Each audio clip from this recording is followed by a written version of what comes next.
presentation, I loosely drew from bits and parts of my dissertation, which is a work in progress right now. But this talk is looking mostly at what is section 1 of the dissertation, which looks at prostitution in colonial Cambodia during the French period of the Protectorate. And in this setting, since I don't have much to say that's specific to Nepali studies, I really wanted to broaden the angle and the questions so that it speaks more to people who are in the humanitarianism and development sector. Thank you. But my first question is, so does everybody have this? How are we on connecting? Good, good. I'll have the information up later when we get to that slide too. So, okay. Does anybody know what happened in Nairobi this week? Especially people who work on gender. There was a really big summit. It's called the ICPD. I actually only learned about it last week, so it's not like I was anticipating this, but called the ICPD 25. And it was, it's called ICPD because it's called the International Conference on Population and Development, and 25 stands for, it's been 25 years since the last conference had taken place in Cairo in 1994. And there was a lot of big energy about it. It took place this last Tuesday and it finished on Thursday. And on Thursday, so it got together, it was convened by the governments of Kenya and Denmark and the UNFPA, and with representation of over 170 countries meeting in Nairobi this week. But one of the presentations of the many speeches and sessions that caught my eye as I was looking through the program was one that was entitled this, A Feminist Approach to Humanitarian Action. And I'm going to show you a really quick video because on their summit's website, they put together this short little video, and I'm just going to play it for you real quick.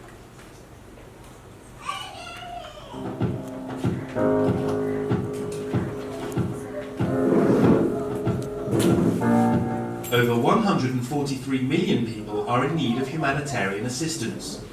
More than 1 in 4 women and adolescent girls, whose safety and dignity are often violated, must be protected in humanitarian settings.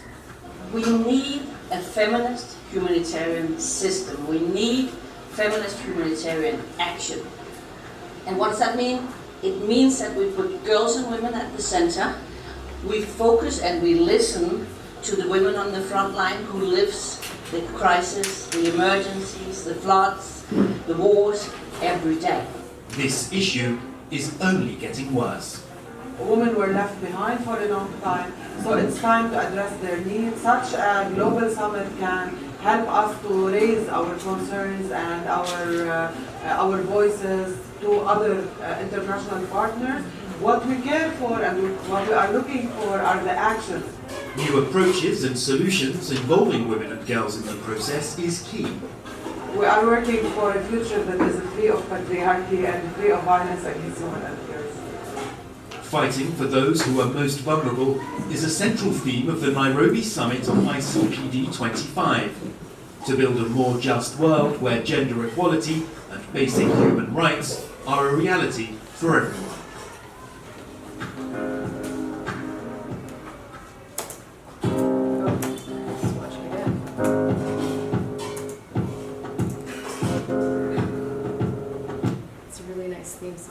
Okay. So I came across this video a couple days ago when someone told me about this conference, and I thought, okay, this might be appropriate for the presentation because it hits on these terms that are in the title of my talk today, which is feminist and humanitarian. And the point of this presentation and this talk that I wanted to put together was to really deconstruct these terms. We see it a lot, we use it a lot in our everyday language, especially I'm sure many of you as practitioners, and we use it a lot in the professional and academic discourse, but what does it mean? Because I think that, I would say that I think that both myself and others are pretty guilty of lazily using that term and just throwing it out there because it's easy to use and everybody understands the context and we all say, yeah, we agree. So, based on that, I want to go to that survey now. So if you guys are all on that site, menti.com, it looks like this. Raise your hand if you're all connected. The code is, did everybody get the code? No? Okay, just really quick, so we're all on the same page. If you've logged onto this, raise your hand. Okay, not everyone. So,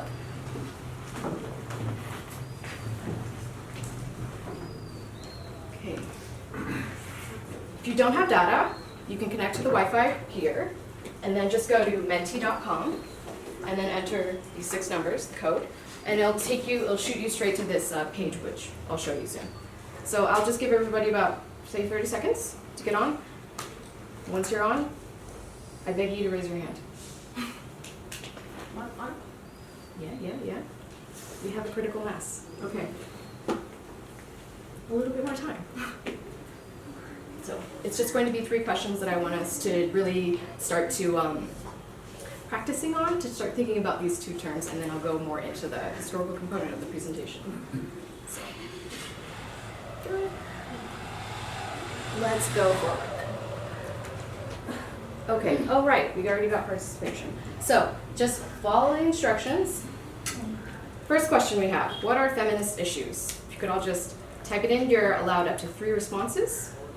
Go ahead and try not to be too influenced by what you see up here or what you saw in the video, but just generally, your first instinct. What are feminist issues? It could be something abstract, it could be something very concrete and specific to Nepal. It could be a question mark.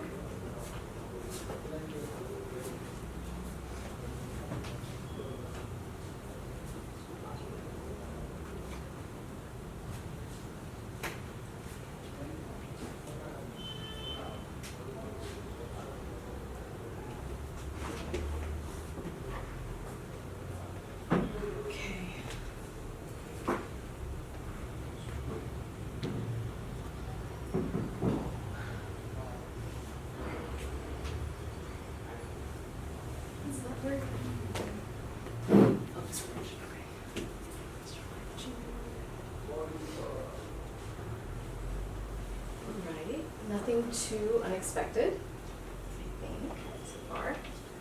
Physical appearance, gender parity, if you can't see some of the small writing. Discrimination, menstrual hygiene, physical appearance, inequality in income, maternal health, violence, domestic violence. Okay, we get a basic idea. Let's go on to the next question. So, can everyone see the second question pop up on your screen?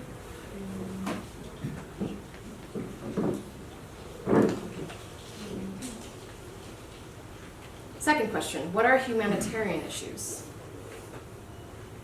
For you, they may be gender-based, they may be not so gender-based, they may be very general, abstract, anything that comes to mind.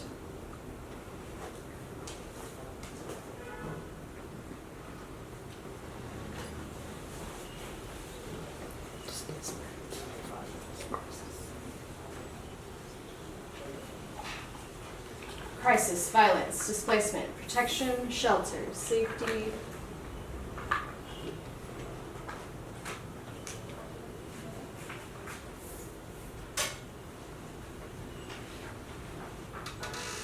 Poverty, health, crisis, oh, I already read that. Education, freedom, protection, disaster response, health, climate, sustainability, war. This one's much broader.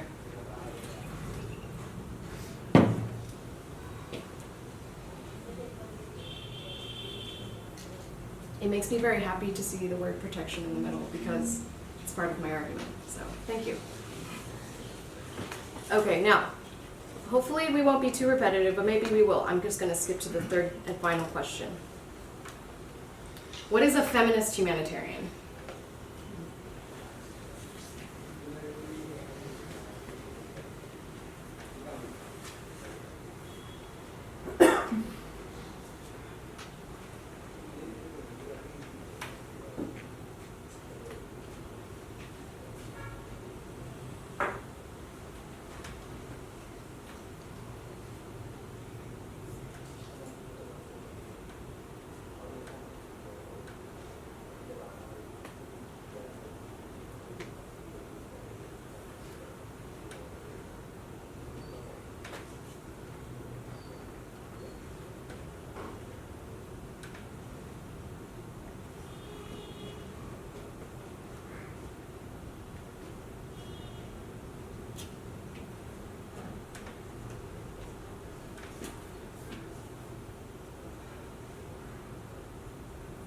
Did people already put in their response? Yes? No? It is, right? Maybe we can just leave it blank, right? And do it at the end? How about let's do that? Actually, that's a good idea. So just keep that screen open, and this survey will stay active. I'm going to go on to, I'm going to continue with our talk here today. Okay, so this is,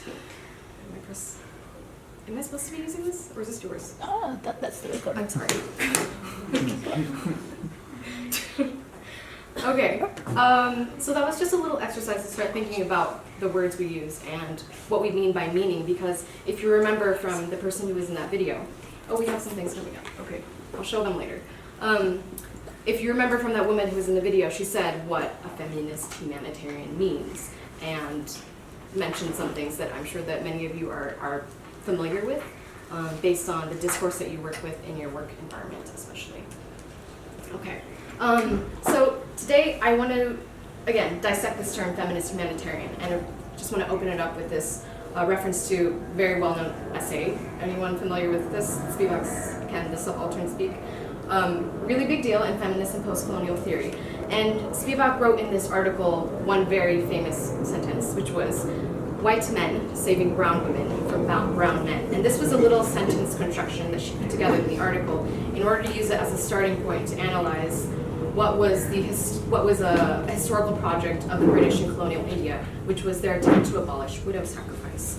And I want to sort of jump from that point that she makes to then go on into looking at, again, what this means feminist humanitarian, and to not always just assume it as an objective moral good. So today what I'm going to do is kind of take us back from the Nairobi Summit about 100 years before and give you a little bit of what was going on during the late 19th and early 20th century, so starting in around 1890s and ending in 1940s, to give you a sense of what was during that time a period of pretty prolific global feminist humanitarian activity that we might not always think of as much, just because generally in the discourse, human rights and women's rights tend to start in the we think of it as starting in the 1960s and 1970s and progressing onward towards then. I'm trying to push for a look before that and to try to connect this to a longer history that similarities or differences may have occurred since then. And so from that basic context, I'm then going to go into look into a specific case study, which is what I'm looking at in my dissertation, and that is the regulation of female prostitution in colonial Cambodia. And I want to close that off with just an attempt to try to use this historical perspective as a way for us to, again, focus on our language, whether it be abstract and philosophical discussion, or also how we use them ourselves in our own work as we're trying to design or implement programs. Okay, now, really quick thing. So now we're going to go on a little timeline back in time, looking at various international conferences that took place. So again, what I referred to at the beginning of the presentation, the Nairobi Summit that took place this last week. On their webpage, you see a really beautiful picture of a bunch of people in this hall, different colors, men, women, all very happy, raising their hands. And just below the heading, Nairobi Summit, it says, "Accelerating the Promise." I want to ask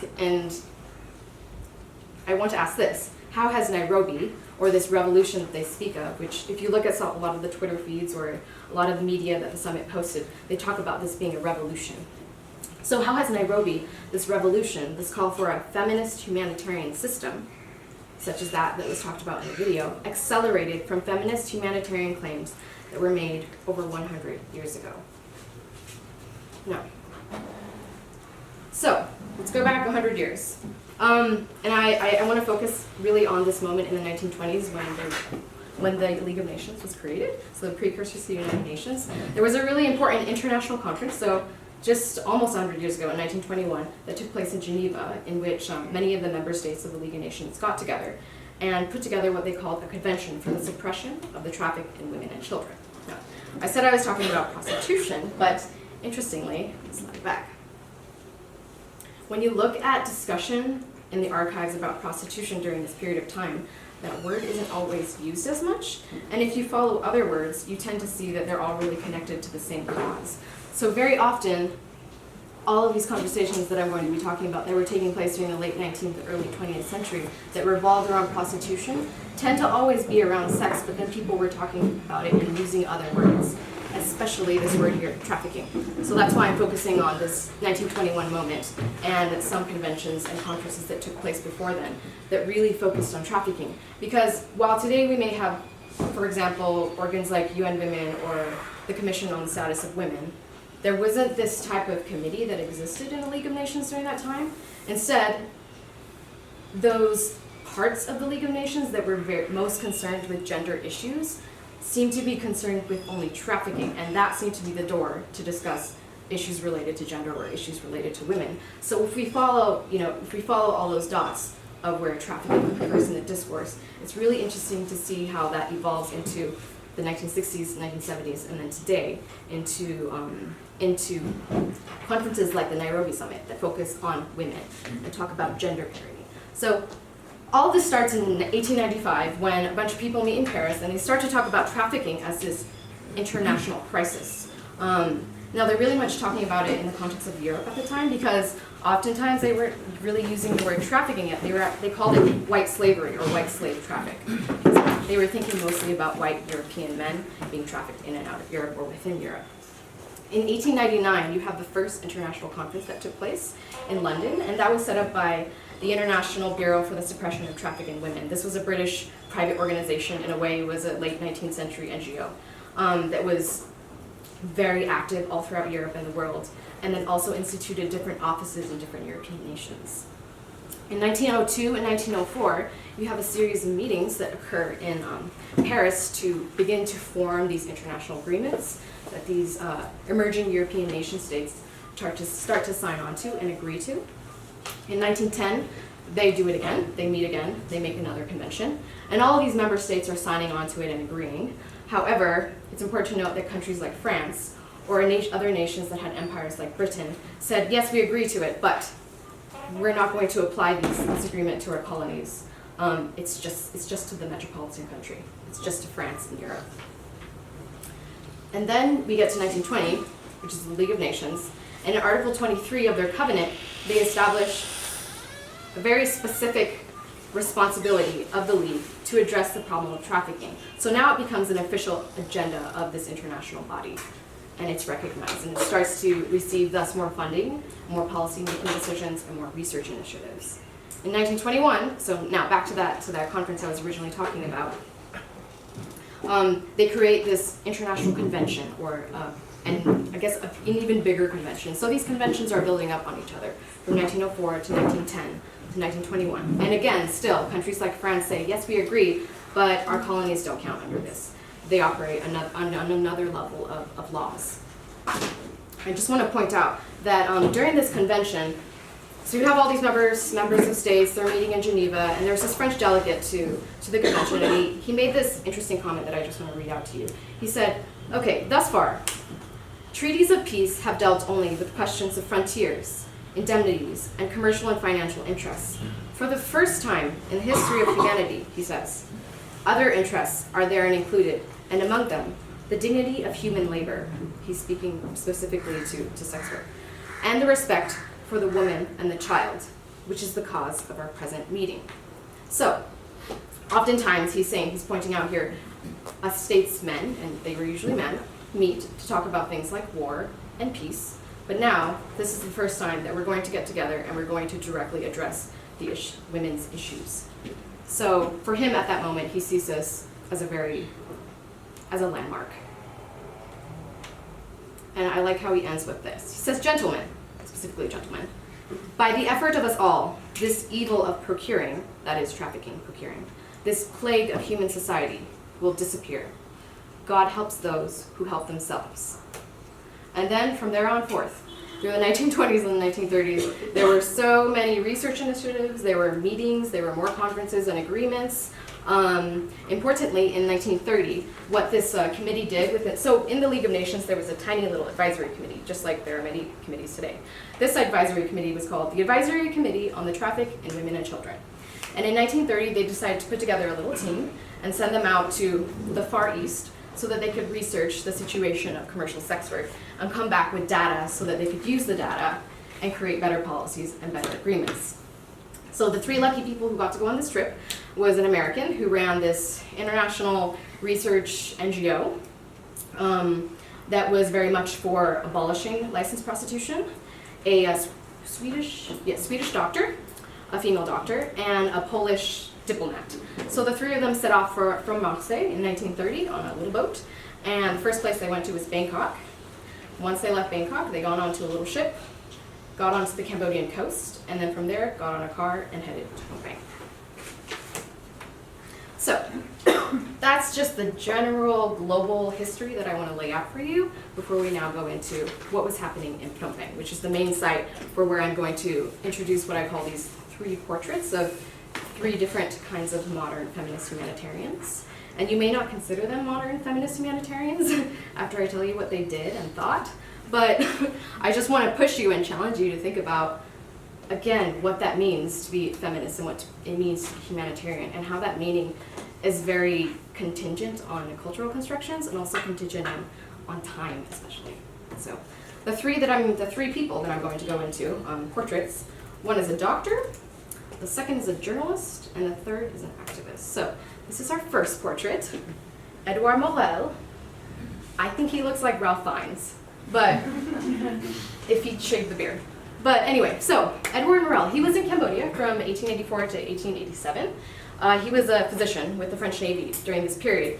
And this is a really important period in the history of colonial Cambodia, because it was during this time that there were massive rebellions sweeping the country. The French instituted some reforms, people got angry, so they rebelled.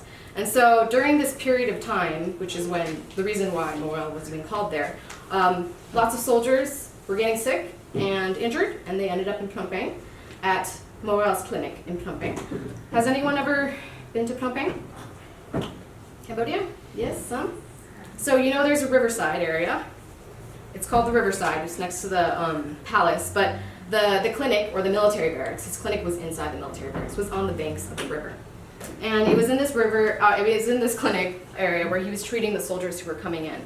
So you have your normal, tropical illnesses, you have your standard battle wounds. But one thing that really, really frustrated Morel was that so many of these soldiers had syphilis. Reason why was because of the sudden increase of the number of soldiers called in to respond to the war, there was also a parallel increase in the number of female sex workers who were migrating to Phnom Penh during this time. And they were either local, or they were coming from Vietnam via Saigon, or they were coming from southern China, or there were also a smaller number that were coming from Japan via Singapore. And it was in this clinic when Morel was treating both the soldiers and the prostitutes themselves, which in the French, I think is important to know, is called the filles publiques, or public women. And it's important to also look at, I think it's important to look at the French construction of it because of the conception of them as these public women, meaning they were in the interest of the public state and the public good. Now, during this time in the 1880s, Morel was kind of trying to manage the system, so he instituted a bunch of general decrees or policies. They weren't laws, but more like guidelines. And they fell under this model, this very famous 19th century model called regulation. It was practiced in France all throughout the 19th century, and it had been copied in many other countries throughout Europe, Latin America, and Asia. And the idea was that, okay, so there's prostitution. It's a, quote, necessary evil. We can't really stop it. We can't abolish it because, the men need it. So what we're going to do instead of just abolishing it is just regulating it. However, when they regulate it, they specifically focus on regulating only the woman, because the woman, under this model of 19th century regulationism, is seen as the originator and the transmitter of disease. So according to this model, to these guidelines that Morel establishes, which again were copied from France and other countries, he didn't come up with on its own. The idea was that if you're a prostitute in Phnom Penh, you have to go register yourself with the police, you get a card, you go to the clinic and visit Morel or any European doctor that was there, only a European doctor, not a local one, because they weren't seen as capable enough. You have to go see the doctor, get a gynecological exam, make sure that you're free of any syphilis or any other venereal disease, which at the time was really difficult to diagnose. So oftentimes their practices weren't even that great anyway. If you were found to have any venereal disease, then you had to stay in the clinic for treatment until you were done. Once you were done, then you got your clean bill and you left, but you always had to come back for that weekly exam. This was something that was practiced also in Britain famously, but then was repealed in the 1880s through a lot of. I just want to point out this one newspaper article that was talking about the system of regulation, and in this article, the author is making a really interesting, I think, connection between this project of regulating prostitution and then also what humanity needs, what the public needs. He's talking about how there needs to be in Phnom Penh some sort of institute or medical space in order to control the epidemic, what was seen as an epidemic of venereal disease, and he says humanity ordains it, public utility demands it, in very strong language. And this was not the only article where these types of sentiments are expressed. You find them through a lot during the 1920s and the 1930s in these French language newspapers that circulated through Phnom Penh during the time. So, really quickly, just to connect this, why are people so freaked out about it? I mean, if this one person has a venereal disease and this other person has it, why are we so freaked out about it? Because Morel wasn't the only one concerned about it. It was actually a concern that was very big to all the other European nation states at the time, particularly during the late 19th century in France, because there was this big scare anxiety epidemic going on called depopulation, where France was really afraid that their country was shrinking, and this related also to the fact that they had lost a really big war in the 1870s, and so they lost a lot of territory from that as well. And so there was this idea that the French race would soon disappear, and people call this depopulation. And Morel actually wrote a little piece on it once he returned back to France after his stay in Cambodia, and said, okay, there's this problem of depopulation. What are the causes? Well, he writes in it that the causes are due to some certain types of what he called pathological infertility, and that was alcoholism, vagabondage, use of smoking, and then he also mentions syphilis. So this tiny little condition, which isn't so tiny, is connected by Morel and others, many medical professionals like him, to this bigger national problem.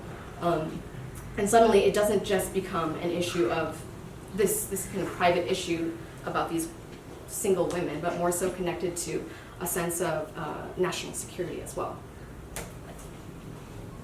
So, just to summarize, the end of Portrait 1. The feminist humanitarian strategy of intervention of the colonial male medical professional, like Morel, had a hygiene science approach of prostitute. That's supposed to say protection, sorry guys.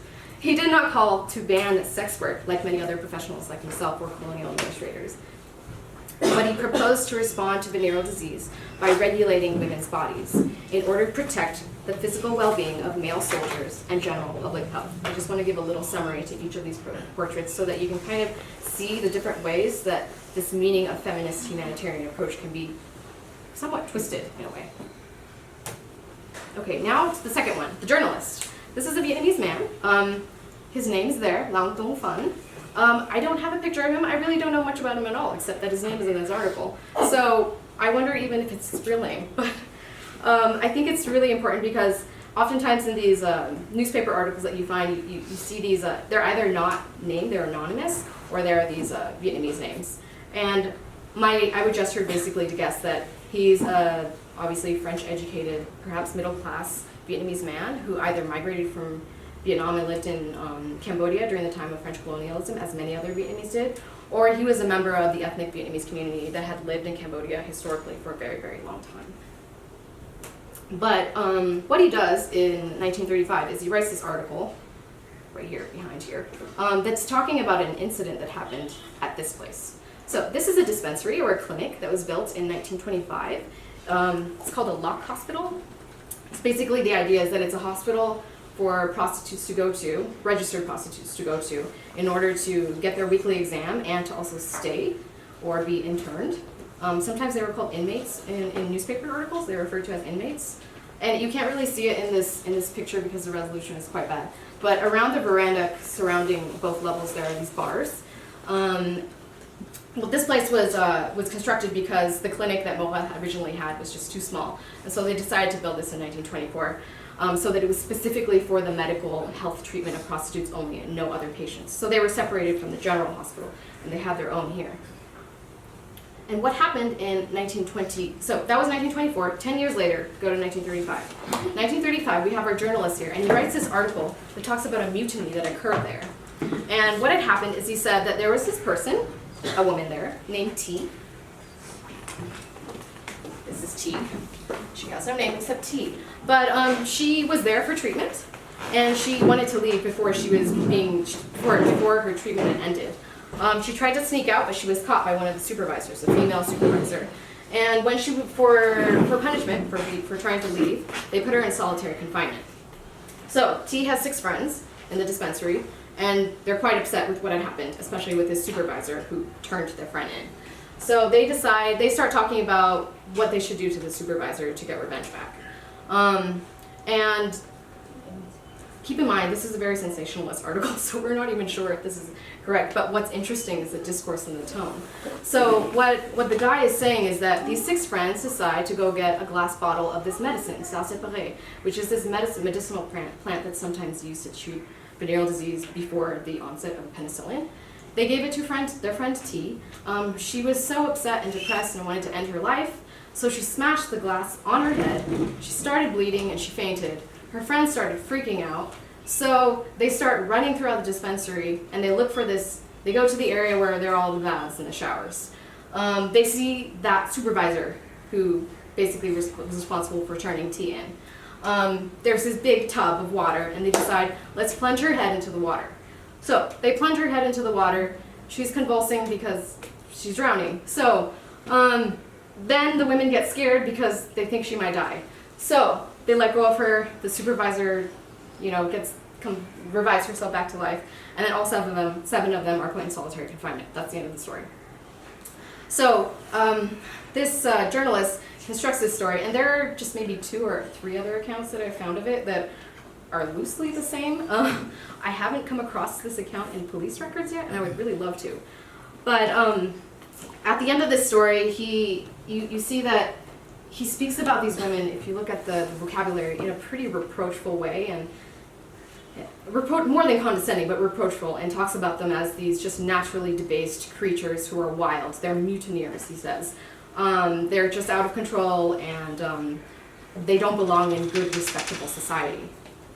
And this is what however, at the end, even though he criticizes and has all these bad things to say about the women, he really takes up his critique with the French colonial state, the civil servants themselves, who are unable to institute policy, or good, effective policy, he says. He wrote, "Prostitution is in vogue in Phnom Penh. The government understands all of the social problems that bring about these filles légères, or easy women, but the government permits prostitutes to live side by side with the wholesome elements of the city, to which they display wild scenes," and this is important, "that could corrupt mothers and respectable families. But the government, deaf to the loud cries of a critical press, like the journalist, will never create a quartier réservé, or what was a red light district, to relegate the marchands d'illusion and their lowly clients." You can see the juxtaposition that he has between these women who are wild and out of control and debased and degraded and just basically dirty, and the clean parts of Phnom Penh. So, like Morel, he isn't saying, let's just make prostitution illegal so that no one can practice it. He's never really bringing that up. He, like Morel, also says, let's just control it in some way. And his idea of controlling it is, let's do it spatially. It wasn't his original idea. I mean, he's reflecting upon the idea of other urban planners that were active in Phnom Penh during the time. I just want to point this out. So he referred to a red light district. So in 1912, there was this idea to build a red light district in Phnom Penh. So again, if you've ever been to Phnom Penh, this would be the riverside here. The palace is right here, and Wat Phnom is above that white thick line. So I just want to point this out. This was the area that they had decided, they put together a budget and a contract, and they signed it, and they said, let's build the red light district there. Interestingly today, this whole block is a pretty notorious red light district. So they decided, let's do it here, and very conveniently, it's across the street from the prison. So in case there are any problems, they're right there. So, however, in 1912, these plans just kind of fall, and that red light district was never really built. Whereas there have been some, if you look at some research done on other French colonial urban centers, for example, in Tunisia, there was an actual walled red light district, but in places like Phnom Penh, that never really happened, and instead prostitution tended to be kind of sprawled throughout the city, which was a huge source of irritation for these administrators, who were really under the model, under that 19th century model of regulation, were trying to enclose it spatially. Instead, I mean, though they weren't able to get that red light district through, there were other more informal, fluid ways that these colonial administrators and this journalist talks about were ways in order for them to, again, keep that juxtaposition between the dirty and the clean. And okay, this is a master plan of Phnom Penh. It's not actually what was there, but it was an idea of it. However, it does reflect what was going on. I just want to show it to you to show that historically in Phnom Penh, from the very beginning, when it was settled by Europeans in the late 1800s, was a segregated city. Again, here's the palace, which is where the Cambodian king was. This area right here was the Cambodian quarter. This area tended to be where the Vietnamese lived. The Chinese were around what is today the large central market. Right here, that would be that area where that proposed red light district was. And if you see that part right there that says Rue de Gare, leading to the train station, the French, when they were they were trying to build up Phnom Penh, and it was basically a swamp, so they were trying to drain it a lot. They constructed a canal right there, and that canal was quite large. Today it's just a road. But the canal separated the European quarter, where most Europeans lived, just north of it, around Wat Phnom, and then basically all the other ethnic Asian communities below it. And that was, in a way, their attempt to also keep activities within their own racial and ethnic groups. So if they wouldn't abolish prostitution, then at least they would attempt to try to keep their activities away from the sight of these respectable white women and their families that were living north of the canal. So to sum that up, the journalist, the feminist humanitarian strategy of intervention of the educated middle-class residents, misspelled, of Phnom Penh, like Long, had an urban planning approach to prostitution. He did not call to ban women from practicing sex work, just like Morel and other French colonial administrators, but he did propose to control the mobility of these women, to protect what he saw as, not him, but many others, not just him, but many others as well, what he saw as protecting the public good and the wholesome elements. What he saw were the wholesome elements of the city and mothers and respectable families. This is the last portrait that I'm going to go through. So this is a photograph of a woman named Marcel Le Grand Falco, and she was a self-acclaimed French feminist during the time. She's important because she founded this organization called the Temporary Union Against Regulated Prostitution. She was one of many during this time who called themselves abolitionists. They wanted to abolish slavery, but slavery not as what you think of as, say, plantation slavery. Slavery is seen as those women who were being trafficked into sex work. So Le Grand Falco established his organization in 1926. So again, it's during this time, during the 1920s, when you start to get a lot of momentum around the creation of these